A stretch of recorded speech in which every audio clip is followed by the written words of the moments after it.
DaVinci. It's Dragon's Breath, the show where I interview your teachers with questions that you ask me as we eat progressively stupidly hot wings until our faces fall off. Today I have the lovely, the wonderful, the bearded Mr. Croshaw, my broshaw. And I'm excited and sad about this one.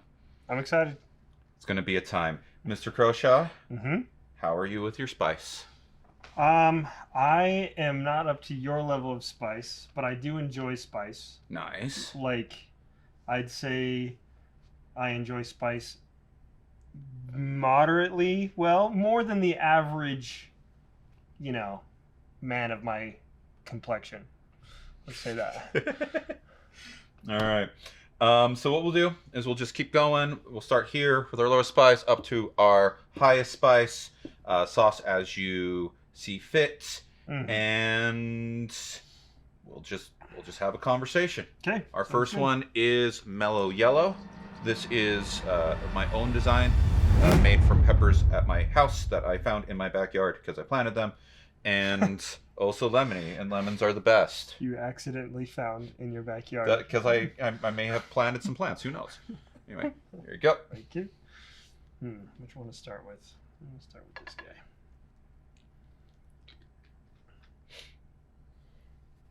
Yep, over there. Cheers. Cheers.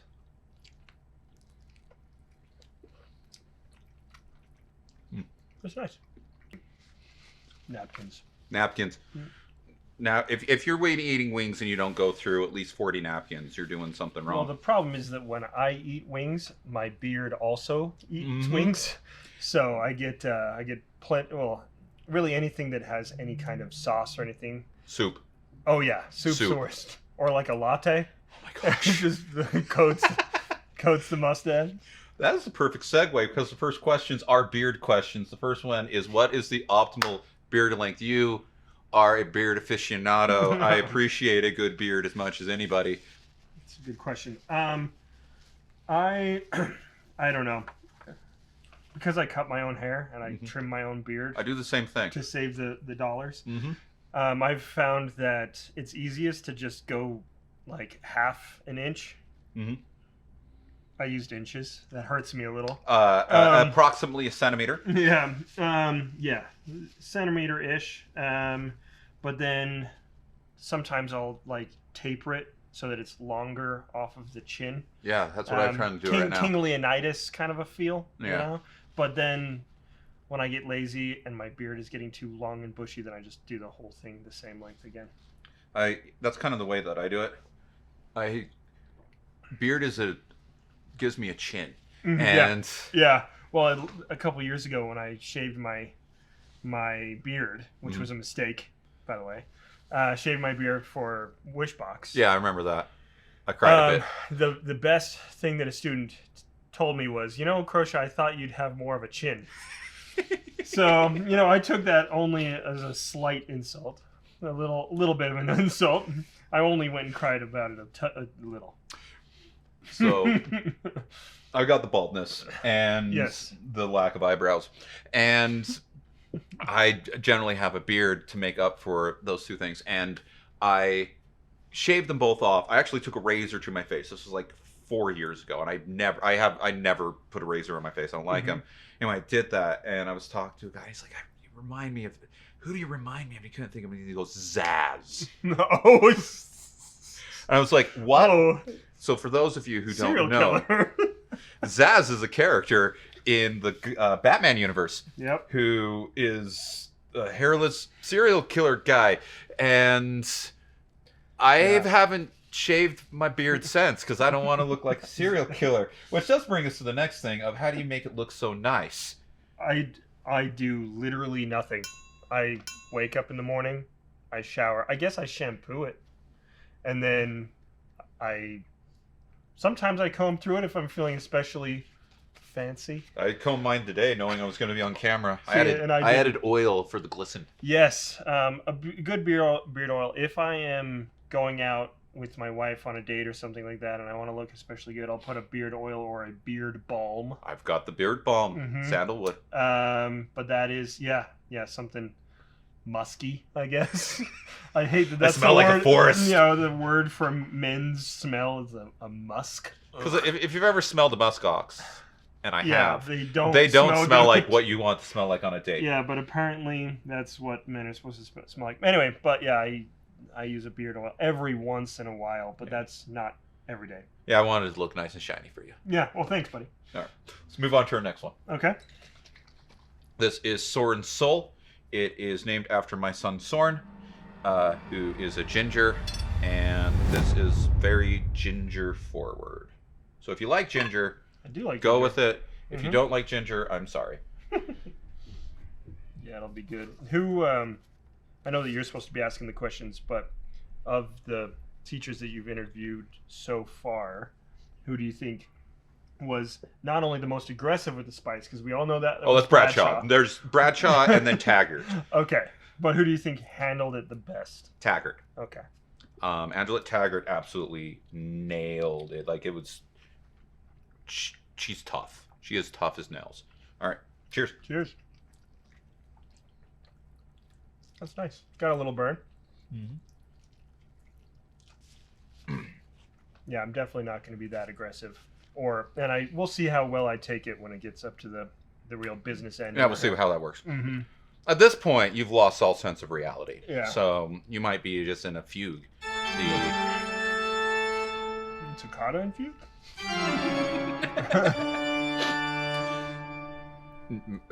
Music nerd. Mm-hmm. Yeah. Music. All right. So you are a twin. It's true. Mrs. Campbell wants to know what it was like growing up as a twin, or if you have any interesting twin stories.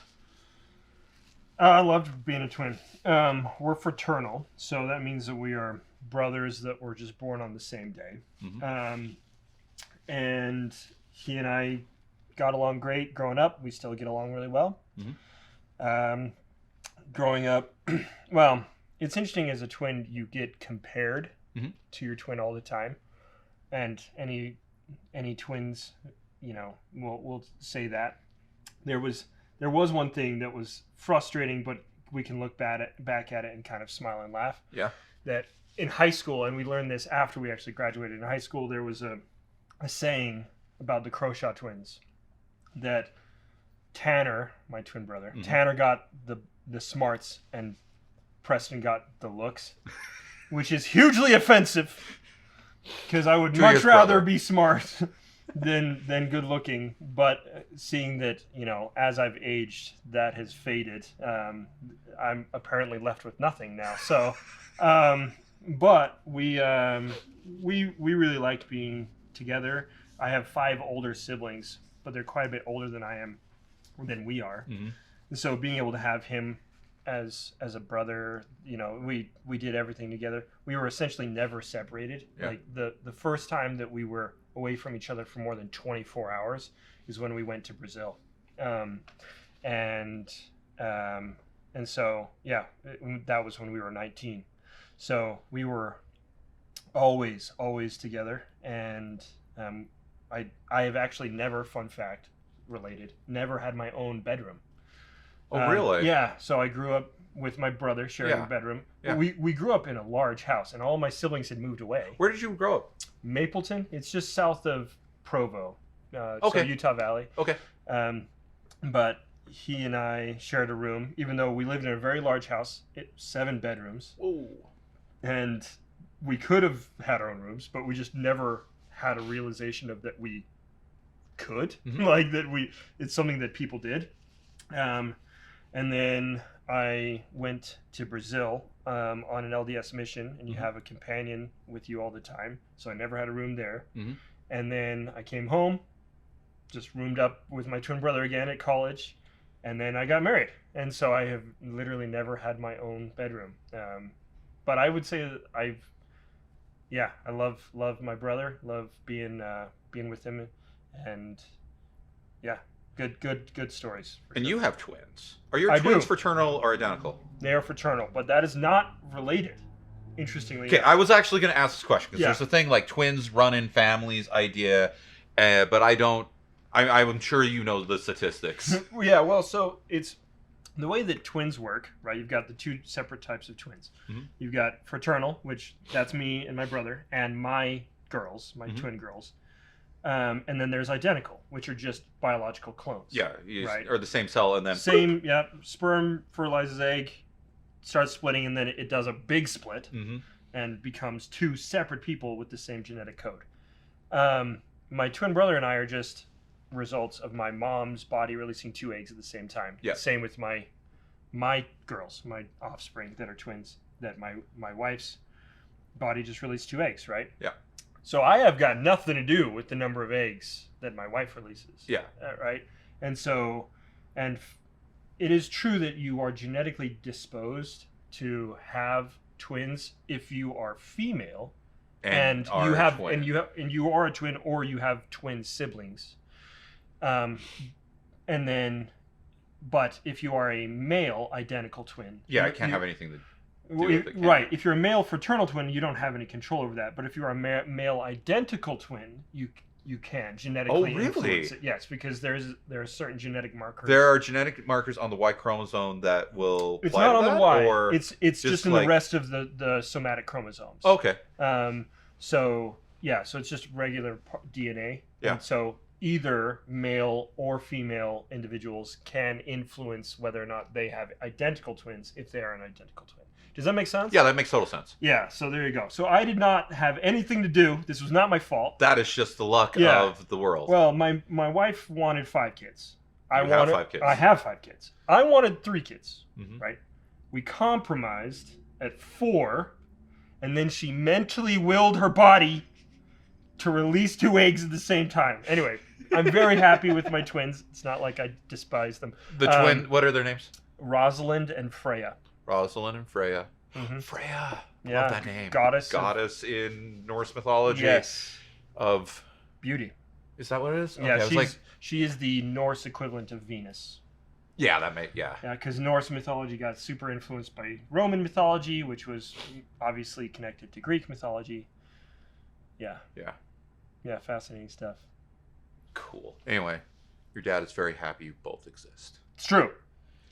Let's move on. It was a little scary at first, but yes, I can't, like, I have 2 children, and having 2 of them at the same time seems very scary. Yeah. I live in constant fear of, like, them going in opposite directions, and like, both directions equal death. And I have to, like, Sophie's choice, the whole thing. Yeah, 5 kids in 6 years is That's how a we did lot. it. It's an adventure for sure. Definitely. Are we moving on to the next We're moving sauce? on to the next one. Mm. This is from a local company. They operate out of Ogden. I probably got this in Smith and Edwards, or maybe Waffle Love. They sell hot sauces there. Anyway, I quite like this one. It's very mustardy. I put a lot on there. That was more than I wanted to. Yeah. I'm gonna be brave, but not like overly brave. Cheers. Cheers. Oh, that's slippery. Cheers.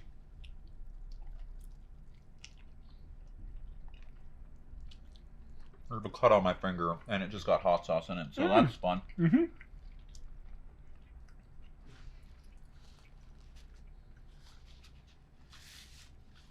It's a good burn. I do like that mustard flavor. It's nice. Complements the spice. Mm-hmm. This one goes really well on like a hot dog. If you like mustard on hot yeah. dogs, Look at that. are you Or a a bratwurst. ketchup goes on hot dogs person, or a ketchup on hot dogs is blasphemy person? Oh no, I'm cool with whatever condiments are available.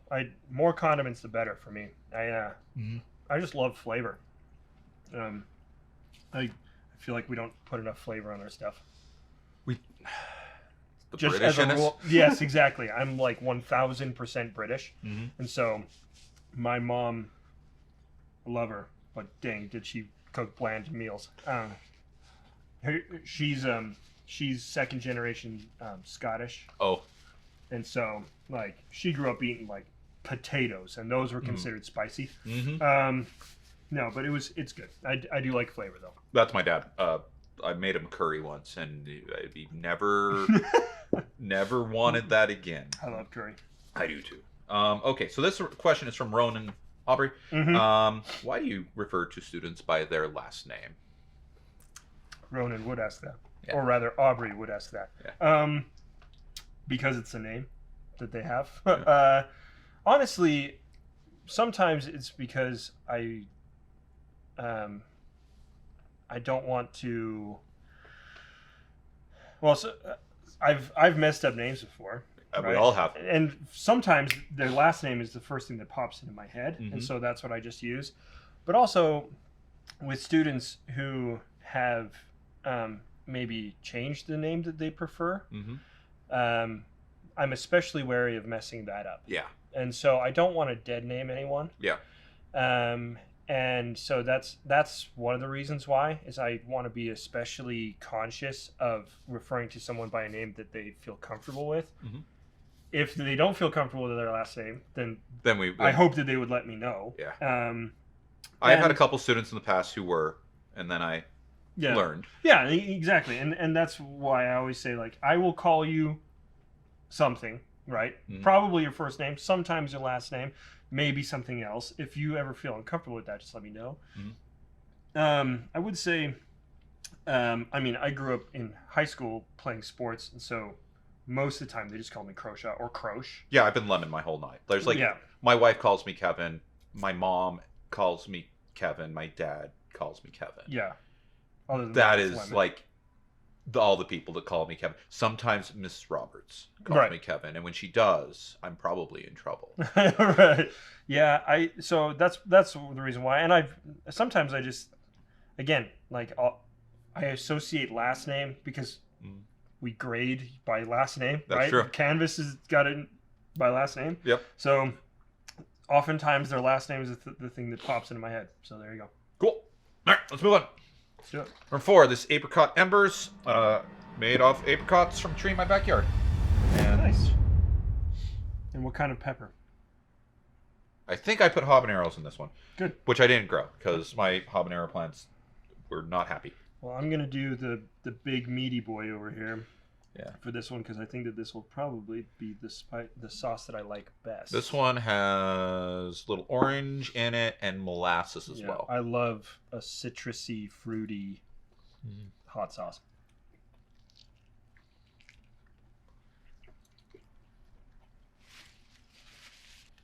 All right, question number 4. What's your favorite particle, chemical, or scientific theory? Oh my goodness. Particle, chemical, or scientific theory? If we go over all of them, we'll talk for 9 hours. Yeah. So we got to choose one of those 3. Shoot. That is hard. Well, I have serotonin tattooed on the inside of my arm. Mm-hmm. The idea that we can not only understand happiness, but know what it is. Yeah. I feel like a lot of people talk about happiness like this ethereal, unattainable, unknowable thing, where we know exactly what it is. It's this. It's Serotonin, oxytocin, dopamine. Yeah, exactly. But I'm going to not talk about serotonin very much. My favorite scientific theory has got to be evolution. Okay. Evolution, the process of beauty and design through random steps of mutation, but then non-random selection by nature. Yes. Is so beautiful to me. It's the simple steps of like, oh, I don't fit my environment very well, I'm dead now, versus my sibling that fits the environment better and lives, right? And that we have this process that has led to such amazing beauty and complexity. That's and the fact that we are all related. And things. Oh man. There's a YouTube channel called Clint's Reptiles out there. The guy Clint, he actually lives in Utah. He's got a reptile place. And he'll talk about cladistics. So he breaks down the cladistics. I love cladistics. Things, and he has one on we're fish, which we are fish. From the definition of a clade. And you can't evolve out of a clade according to some definitions. We would be fish because we're chordates. Yep. And All chordates are fish. All chordates are fish. We just have internal gills. Yeah. We have internal gills, and our scales have just become hair. Yeah. That's it. Well, and then hair and feathers are the same. Same thing. Your, same proteins. Your hair is fingernails. Your hair is very long fingernails stacked up on top of each other as they die. Mm-hmm. Which, think about that the next time you have hair. And Yep.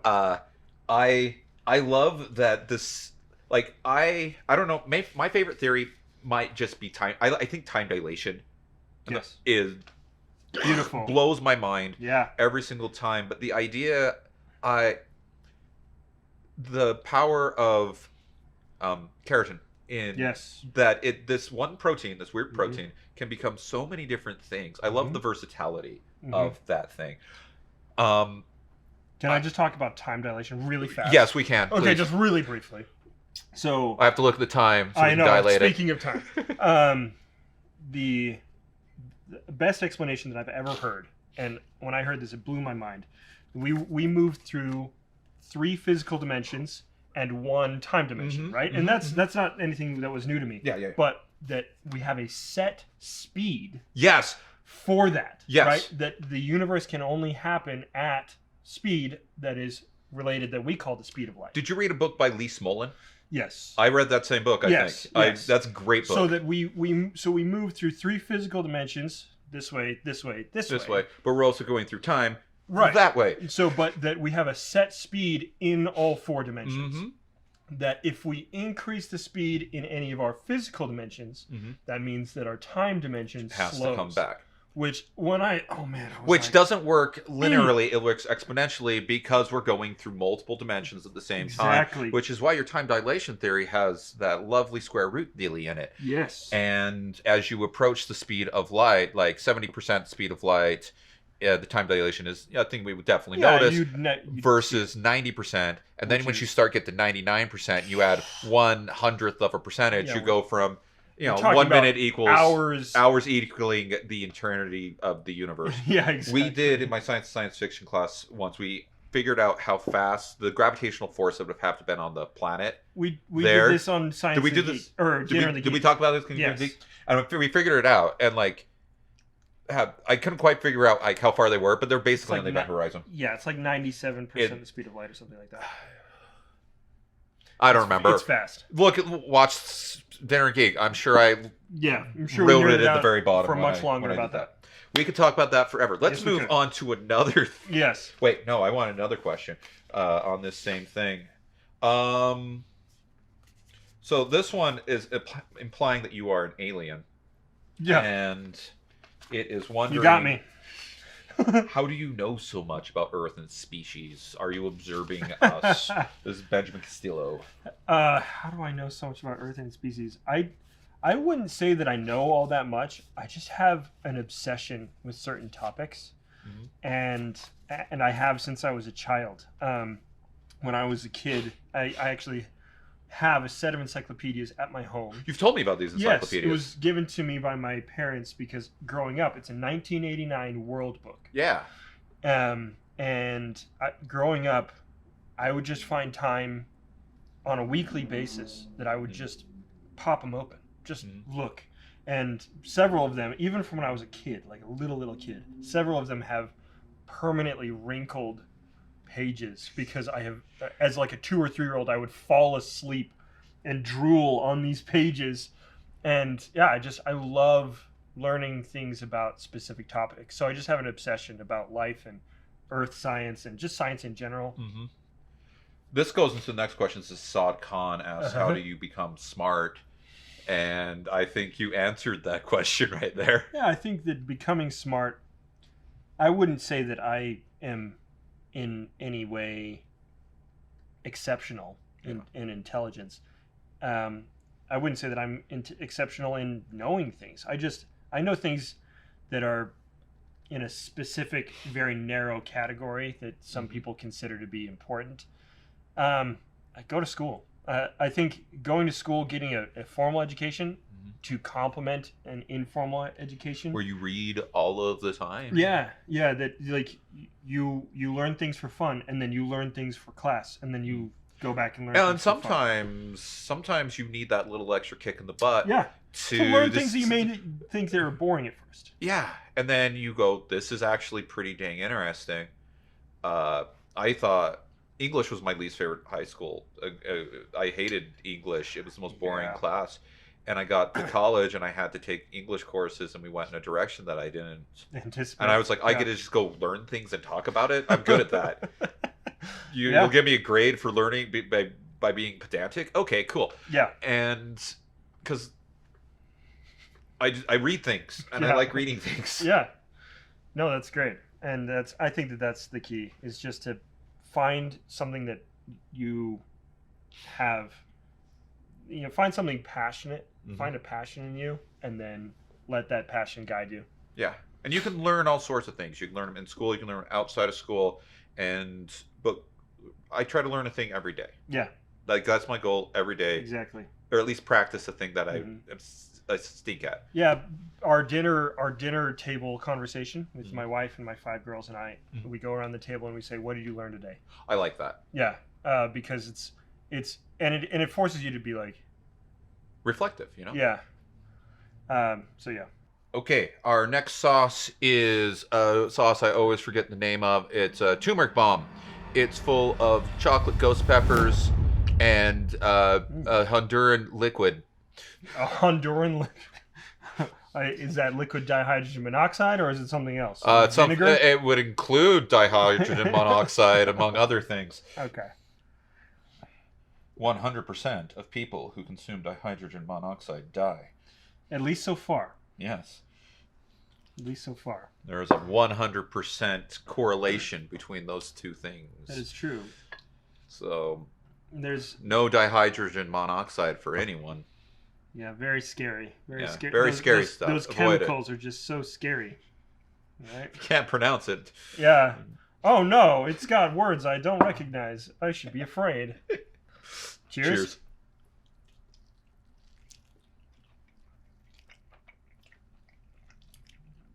See, this is where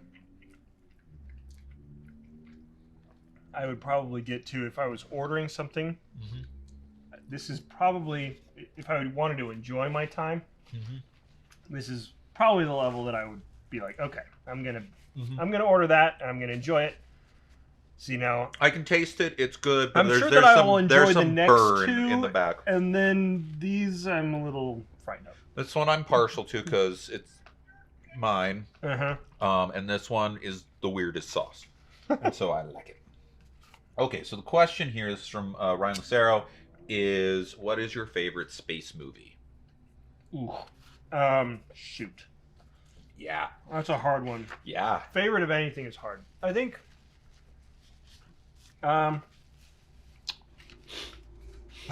so Interstellar's Christopher amazing. Nolan is my favorite director of all time. So I think that Interstellar is the obvious choice for me. The science is good, the visuals are stunning, the storytelling is excellent. But in terms of like, I don't know, I would also put The Martian on that list. And Martian's then great. Apollo 13. If you haven't watched Apollo, it's got Tom Hanks in it. Yeah, and it's a true story. Yeah. And that's what's so fascinating about it, is that I love that it's telling this story of human resilience that really happened, and that problems that humans actually really had to solve. But yeah, I'm gonna put Interstellar on the top of that list. Nice. Yeah. What about Star Wars, which I will argue is fantasy? Yes. More than it is science fiction. Yeah, I love Star Wars. I grew up watching Star Wars, both the original trilogy and then when the prequels started coming out when I was 9. Yeah, so you're about 10 years younger than me. Yeah. And the prequels came out when I was in high school. I think The Phantom Menace came out when I was like 17 or 18. Yeah, yeah. And so when I watched the prequels as a kid, I liked them. I can't stand episode 2 anymore. And then the sequels came out, and a lot of people like to take a crap on the sequels. I actually don't hate them. I think that they're decent movies, but they're not good Star Wars movies. I will say I like The Force Awakens. Or I like The Force Awakens. I think that is a good movie. I enjoy it. I think it's fun. I cannot say that about The Yeah. Last Jedi. And if it's a movie, I'd never left the movie theater after like watching Star Wars and gone, I don't think I like that. And it confused me. Yeah. I went to the internet after that movie to go be like, what's wrong with me? Right. You were probably just I was confirmed in the feeling though, because it was weird. yeah, Star Wars. It's weird. I like the sequels if I turn my Star Wars fandom off. Mm-hmm. I can enjoy them. I love Rogue One. I think Rogue One's a great movie. I think that a lot of the other stuff that they've done has been really good. Uh-huh. Mandalorian's up there, but Mandalorian's good. Andor is excellent. I haven't watched any Andor yet. Yeah, it's. I've heard it described as a Star Wars show that's so good it probably shouldn't be Star Wars anymore.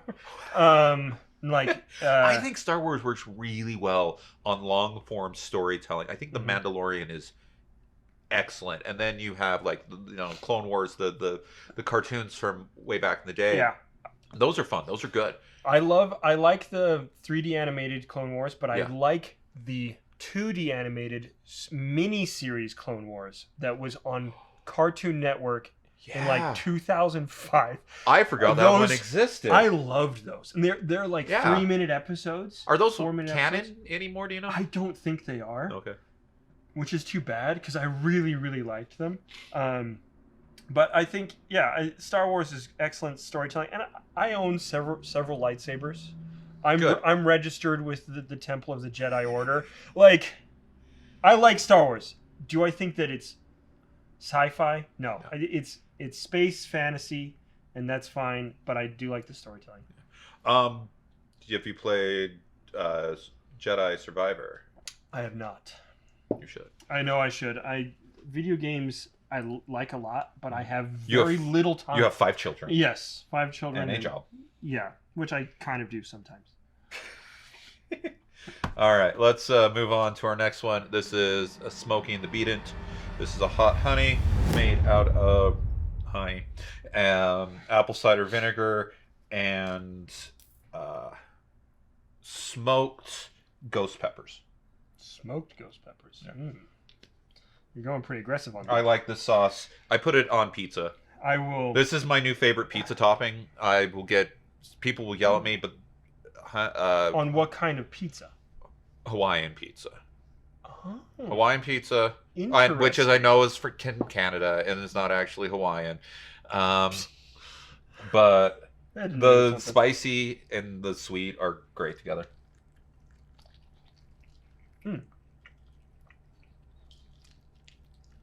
That is really good.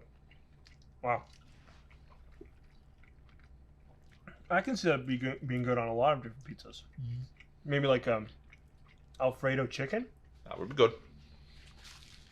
Basically anything that you want sweet and hot and a little smoky. Yeah. Which are the best flavors. Well, some of the best flavors. What flavor do I not like? Cauliflower. Doesn't taste like cauliflower. All right, for this one, we have our reoccurring segment.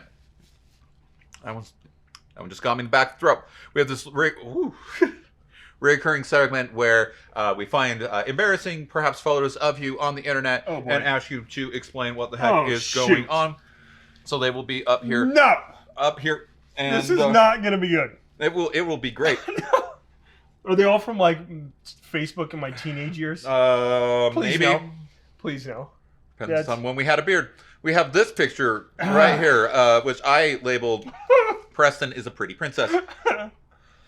Yeah, that's me. So context here, we were taking family photos. So this is right after I got married. Okay, you have a wedding ring on. Yes. Yeah. So I'm 22 or 23 in this picture. And they made me wear a shirt that was too tight and pants that were too tight, obviously. Mm-hmm. And I don't know what we were doing. We were just messing around. And so where are you at? We're in Springville somewhere. Okay. Where my hometown growing up. I think this picture was taken by my brother, by my twin brother. We were just talking and messing around and doing whatever, and I just gave a little bit of flair, as I do. All right. Our next one is famous. Famous? Ah, yeah. We'll just play this, which has...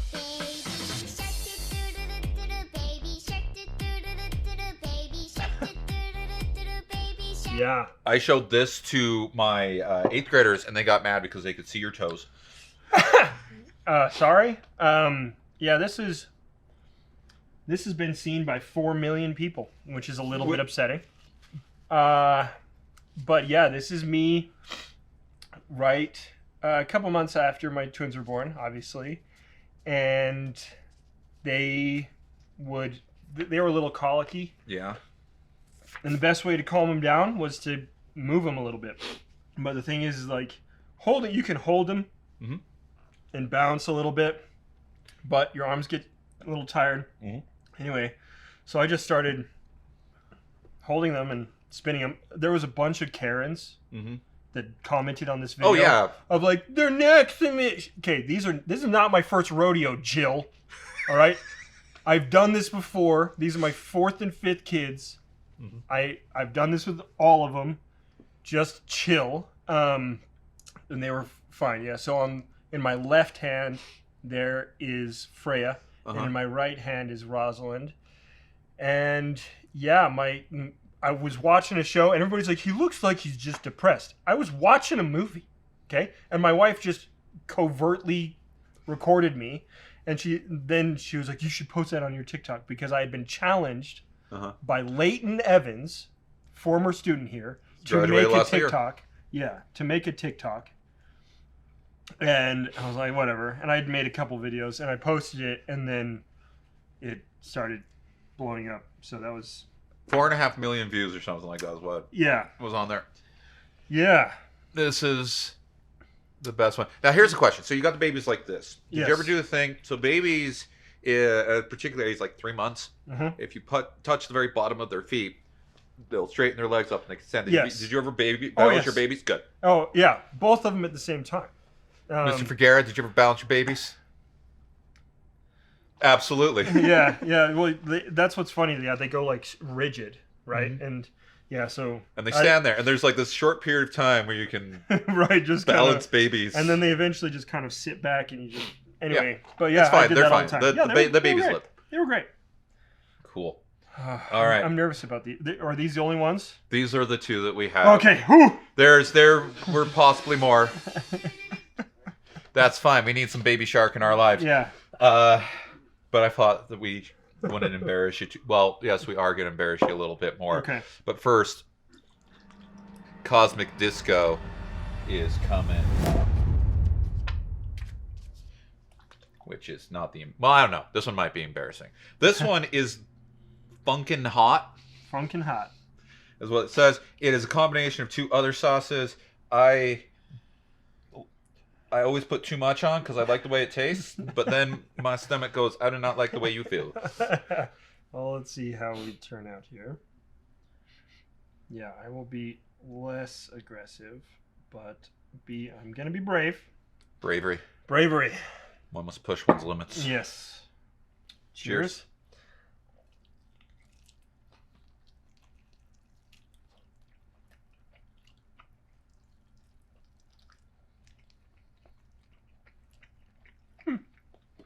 I like that. It's definitely a little spicy. That one gets you right in the back of your throat. If you need more milk, you need ice cream, go right ahead. Okay. I'm a milk a little bit right here. That's a weird sentence. Don't say that sentence. I will hiccup, by the way. When I get to especially spicy foods. This one right there is the one that makes me hiccup if I'm going to hiccup on this. Yeah. None of these are powdered, so I'm probably okay. Or like just like fresh peppers will make me hiccup. Yeah. All right, for this one. There we go. Your tattoos. You have many tattoos. You have 5 daughters, and my understanding is that 5 of your tattoos are your daughters. Can you explain them? Yeah, I'm actually sitting in a very good position to explain this. My left arm is for my daughters. So I have 1, 2, 3, 4, 5. So this arm, or the top of my arm here, this is for my oldest daughter. Her name is Alaire. So these are symbols of their names. Okay. Her name was from my wife's grandmother, who got her name from a book that's a 1915 book called The Heart of the Sunset. And it was a newspaper serial, Okay. weekly, Yeah. that got turned into a book. And the heroine of this book is named Alaire. Yeah. And so my wife's great grandparents named their daughter Alaire Okay. after that. So we have an original printing of that book, and on the spine of that book is this symbol, the wild western rose. This is for my daughter Vienna. This is the Vienna State Opera House. So we got a treble clef. Yep, the treble clef, the city of music. And the Vienna State Opera House is like the mecca of music. Mozart, Bach, Beethoven, Rachmaninoff, they've all performed there. And some of their best music was written in Vienna. Then this is my third child, Iris. Iris is the goddess of the rainbow, also the colored part of the eye. So we have the colored part of the eye here with a rainbow pattern. So there's Iris. And then these are the twins. Rosalind, named after my paternal grandmother, who was Rosa. She was an English immigrant. Okay. This is an English rose with Rosalind Franklin's discovery of DNA in the middle. So she's so she's named after Rosa, my grandmother, but also Rosalind Franklin. Okay. Rosalind Franklin took this image. It's the first image of DNA. And then Freya, the Valkyrie helmet. Yeah. Norse goddess. There's also the lotus flower, which is associated with Venus, which is the Roman version of Freya. So there we go. And then this goes with it as well. But yeah, All right. there's my 5 daughters. So the next question is from Mr. Clark. He wants to know, of those, which one is your favorite? Of the tattoos or my children? Yes. Because the children, that goes on a rolling daily basis. Whichever one is sassing me the least at that moment. I get that. My son hid milk boxes behind the freezer 2 days ago, and there was a stack 2 feet high. That's funny. And he was not my favorite child at that moment. I will answer of my tattoos, which is my favorite. Maybe I won't actually. I don't know because it's hard to choose. It's funny when people ask, like, how many tattoos do you have? I think that's a bad way to measure it. Yeah. Because, like, my wife has a little tiny tattoo on the inside of her finger. Yeah. Is that a tattoo? Yes. But would you quantify it as a tattoo? I think that the best way, the most accurate, most precise way, scientific precision, measure things, is amount of time being tattooed. Okay. So I've been tattooed for almost 60 hours. Okay. The majority of my upper body is tattooed. Which one is the most time intensive? Probably the sleeve on my right arm. This is almost 20 hours all together. We've got serotonin on there. Yeah. And we have Apollo Soyuz. Oh, okay. I was like, it looks like, yeah, it's a Soyuz. Yeah, it's a Soyuz capsule docked to the Apollo capsule, 1975 mission between the United States and the Soviet Union. Yeah, I think it's a beautiful symbol of cooperation. And then I've got the pulsar map here. Oh, yeah. So pulsar map. that's your space arm. Yes, the right side of my body is science, And the left side is and family. the left side is family. So I have a tattoo here for my twin brother. It's 2 crows flying together with the constellation of the twins over top of it. So the Gemini? Yep. So it's Gemini. This isn't astrology. I'm not a Gemini. It means twins, though. But it means twins. So the 2 crows flying together. And then I've got one on my left side for my wife. It commemorates the day that we were married. Cool. When did you guys get married? December 21st, 2012. The solar. So yeah. Cool. So my birthday. My anniversary is the 16th of December. There you go. Yeah. So we got married intentionally on the winter solstice. Yeah. Longest night, shortest day. And I have a solar analemma, which is the shape that the sun makes in the sky. Mm-hmm. But instead of the bottom part of it, where the winter solstice would be, there is a snowflake with wind patterns that go through it to commemorate the cold, windy day on which we were married. Cool. Yeah. All right. Next one. Oh,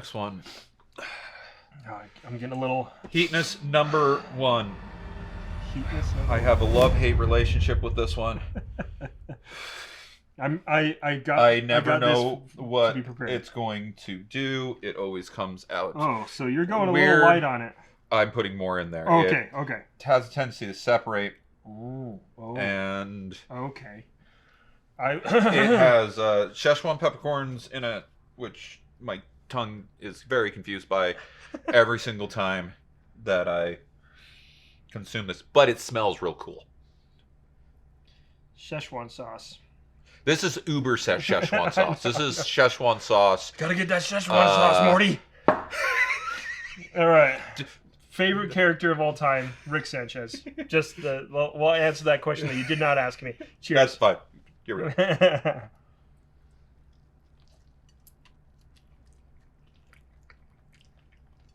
Okay.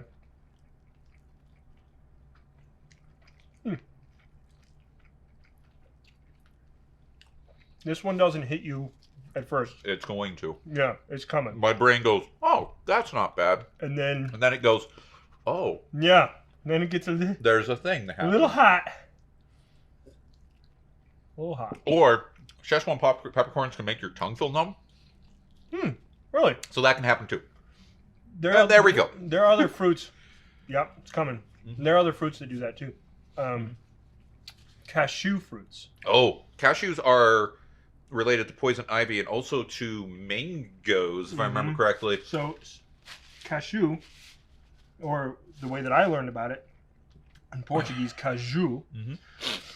Yeah, cashew nuts come from a fruit, but not the inside. They come from the outside. It looks weird. It's like this weird little mango-y looking deal with a cashew nose. And which is green. If you pick the cashew when the cashew nut is edible, then the fruit isn't, and vice versa. And humans prefer the nuts, but you can make jams out of the stuff. I actually really like the fruits too. I've never had the fruit. I've heard it makes really good jam. It's good. It's also got a good juice.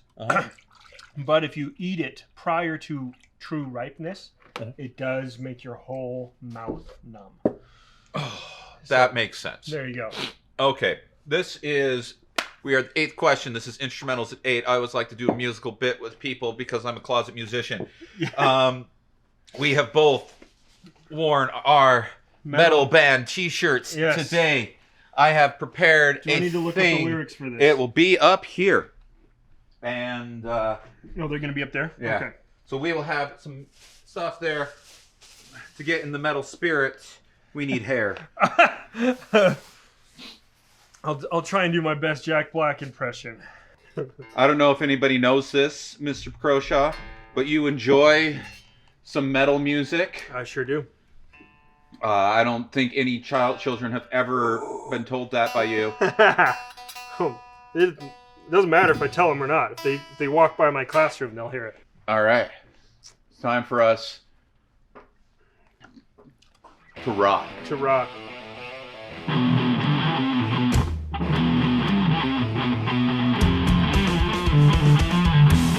You can't kill the metal. The metal will live on. Punk rock tried to kill the metal, but they failed as they were smite to the ground. New wave tried to kill the metal, but they failed as they were stricken down to the ground. Grunge tried to kill the metal. They failed as they were thrown to the ground.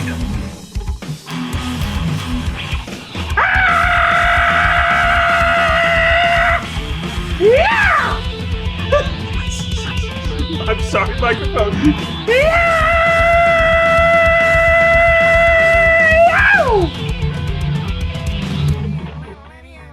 No one can destroy the metal.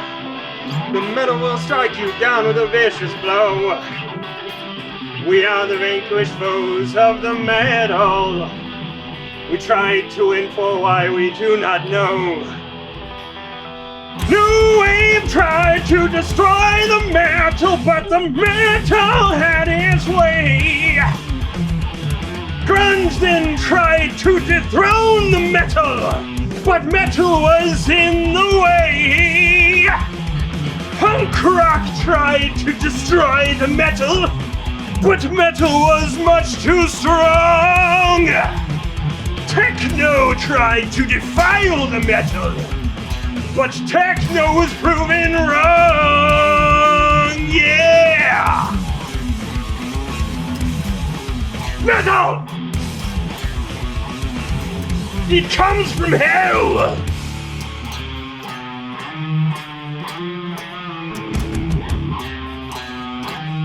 Yes. Yes. I love this song so much, dude.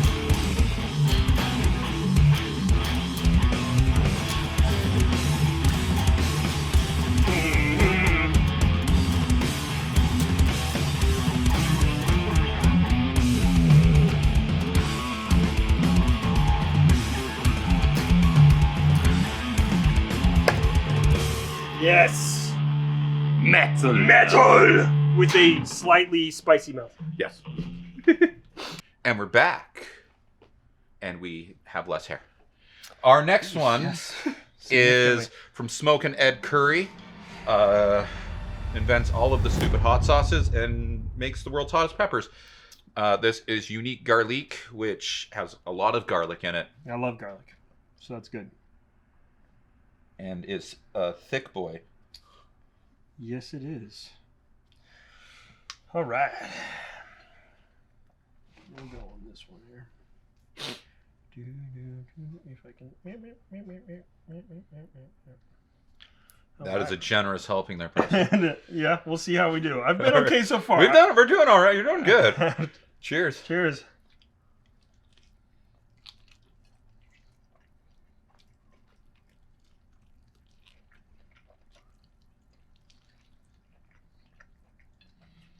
Like at this point, my face is just generally numb. So, Yeah, like that one will kick me, but not too bad. that's nice.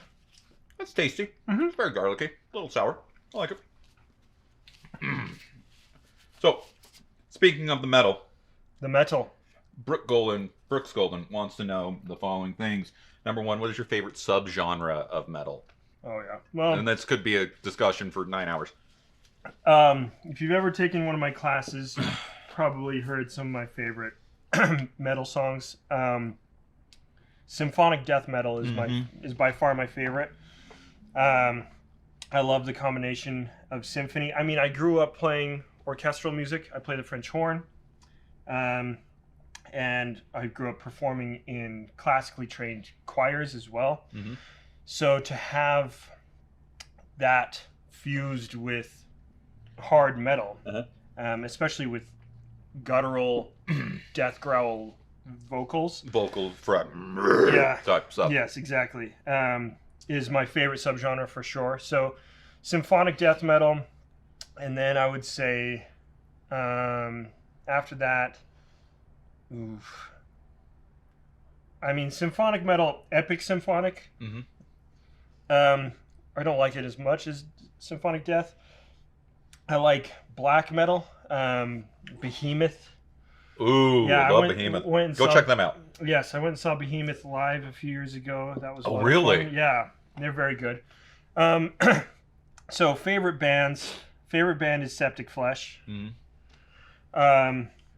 And then Genus Ordinus Dei. Septic Flesh is Greek, right? Correct. They're a Greek symphonic death metal band. And then Genus Ordinus Dei, which is an Italian symphonic death metal band. And then Flesh God Apocalypse, which they're European as well. I forget exactly what country. And then after that, probably Lorna Shore, which is not really. I like Lorna Shore. Yeah, they've got some really... more like deathcore. I don't know if I put them in symphonic death metal, but they do have symphonic. If you've listened to Pain Remains, the Pain Remains album, it's not quite. It's more deathcore, so it's got more like punkish roots. Yeah. But I love their broad variety of styles that they'll play. So and then I really like Behemoth. I really like, and then some of the older. Not older, but like 2000s metal, like some of the new metal stuff that got me into metal. Yeah. So Disturbed, Breaking Benjamin, I actually saw those together last year. Uh-huh. I also really like. Oh man, there's so many. So yeah, death metal generally. I also like Lamb of God. They're a death metal band. Yeah. But then I like technical metal as well. So Tool and like progressive technical stuff. Some Opeth. Tool. Opeth is great. Yeah. I go off. There's a Canadian band called Archspire that I cannot get enough of. It drives my wife nuts. She's like, it's just noise. I'm like, no, it's so cool. Have you listened to any Polyphia? I love Polyphia. Yeah. Oh my gosh. Every Animals time I want... Leaders? I love Animals. Every time that I want to remember that I suck at guitar, I listen to Polyphia, and I'll be like, I can totally play a goat. But how hard can... Oh, wait, no. I don't even... Yeah. The things that Tim Henson could... But the drummer in Polyphia is so freaking tight. Yeah. His snare drum is... One day, I'm walking down the street, and I'm listening. I'm going on my daily walk. Yeah. And it's raining, and I'm listening to Polyphia, and I'm like, I want to play some Polyphia. I wonder if I could get Mr. Clark to play some Polyphia. Let's listen to the drums. And so I sit down, and I'm like, normally I just listen to the guitars and the bass and whatnot, and I really listen to the drums, and I go, he's like, I don't want to kill Mr. Clark, but he's any good. Any of that technical metal is so complicated. It's so complicated. The like an Archspire, the lyrics come out at like obscene speeds, and they match up with the snare drum hits. Yeah. And I don't know. I get a kick out of anything that blows my mind in how hard it is to play, and like how can people, especially you look at the people in most death metal bands, and you go, really, yeah, exactly. These guys are like the top musicians. Really, yeah. And then they start playing, and they are musicians Incredible. of the highest quality. Well, and that's so for me, technical stuff. So I'm not a guitarist or a drummer. What I love. You did do percussion though. I've done some. But you did drumline, didn't you? No. I did marching band. Okay. And then I would do, just some stuff here and there. I can read music. Yeah. I can hit things. But what I love about metal music is its complexity, and symphonic death metal is generally not the most complex musically, but the amount of voices and layers that. So like if you listen to my favorite bands, their riffs aren't super fast. The lyrics aren't incredibly performative. Oh, Septic Flesh is super lurchy. Yeah, it's just like really, yeah. But where you get the complexity is the rest of the orchestra with the counter melodies and harmonies. So that's what I love about it. Yeah, so that's a good question. What's your favorite? Well, your favorite band in that one is Septic Flesh. Yes. What is this one? Mr. Erickson wanted to know what was your favorite concert. I'm a metal fan, and the best metal concert I ever went to was either System of a Down before anybody knew about them. They were an opening band. Wow. And I'd known them for a while because I'm a nerd. Yeah. And Tool, Tool puts on a great show, but my favorite concert of all time is a Aquabats concert that I went to at a skating rink. It's awesome, dude. Down in like Sandy or something, at like classic skating. and scon and skanking around while we're like on rollerblades. It was so much fun. He threw tube socks at people and churros. That's awesome. My favorite concert was probably I love music, but I don't go to a lot of metal concerts. I struggle with a lot of people. Yeah. But I've been to a few. My favorite concert was probably Napalm Death with Arch Enemy. So Arch Enemy is a melodic death metal band, and Napalm Death is a deathcore punk band. Yeah. And Napalm Death is fast. Yes, it's fast, and it's just it's like right in your intense. face. And they hold the world record for shortest song. It's called Suffer. And how long does it last? 2 seconds. Okay. Right? And we got the extended version. 3 seconds. At the performance. Napalm Death was good, but Arch Enemy is incredible. They have a female death metal vocalist. Like Ginger. Yeah. Ginger's also really good. I've never seen Ginger live. I would seen love Ginger to. live too. But Arch Enemy, her name is Alyssa Whiteglitz, and she is a powerhouse on stage. Just incredibly powerful vocals. That was probably my favorite concert of all time. Yeah, Napalm Death, Arch Enemy. All right. We are coming to the Last end. one. This is a brand new bottle of The Last Dab Apollo. I got this yesterday from Zen, who asked me if I liked hot sauces and gave me this thing. They had to ask you? And Zen, thank you. You are wonderful. Yeah.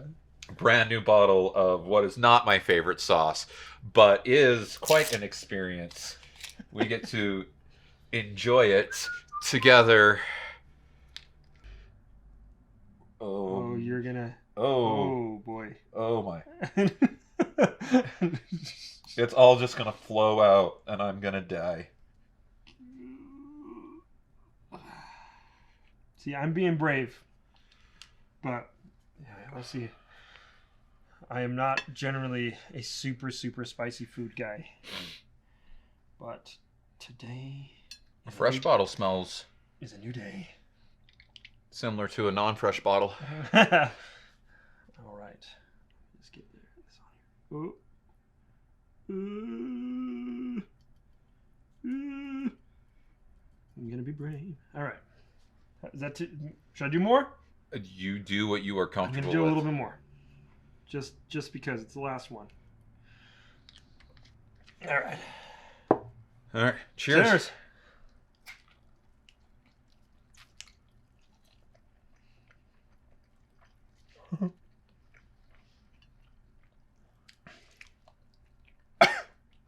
Yep. That's spicy.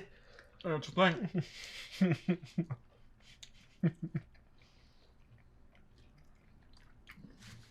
Unfortunately, it doesn't end yet.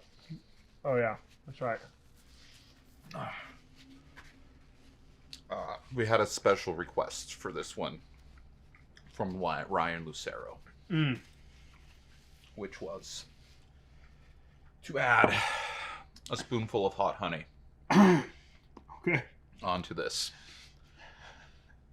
Ryan, Is that just for you? remember that I control your grade in creative writing.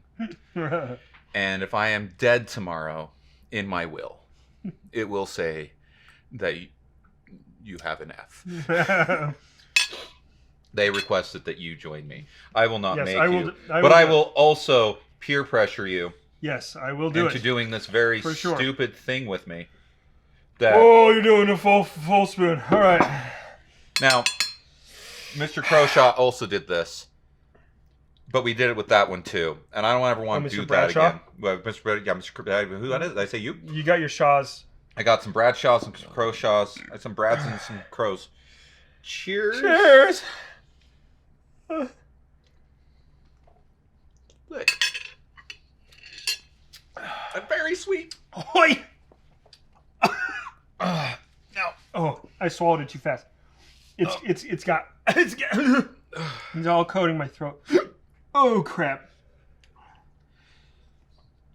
Okay, now the pain increases because the thing that you and I can do forever is talk about a subject, and I was asked so many questions. Oh, shoot. And so we have a thing that I have developed that I am going to call Must Go Faster.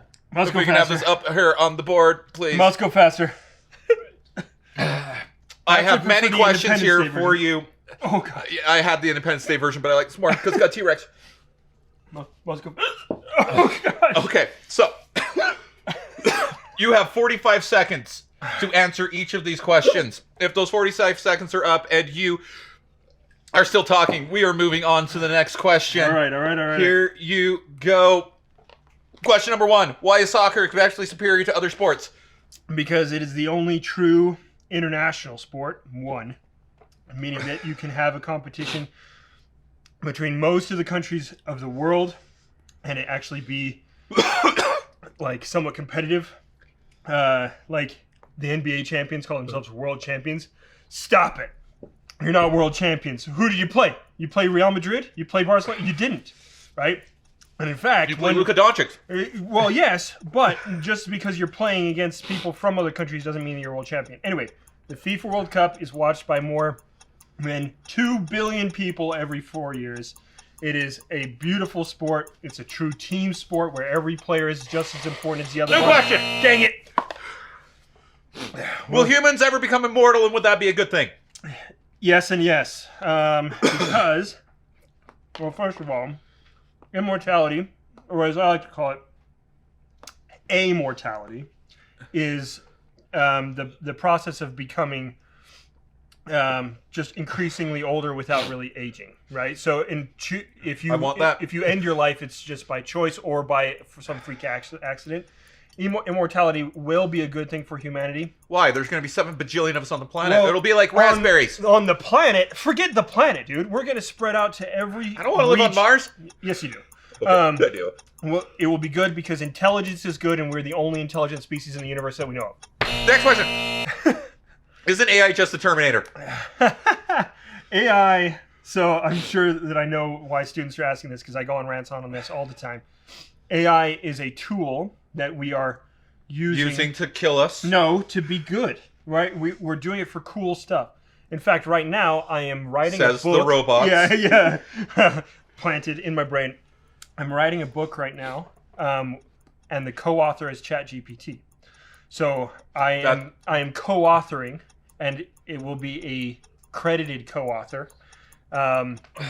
But it's just a symbol of the fact that we will use AI as a tool to push humanity forward further and faster to a brighter future. To our extinction. Next question.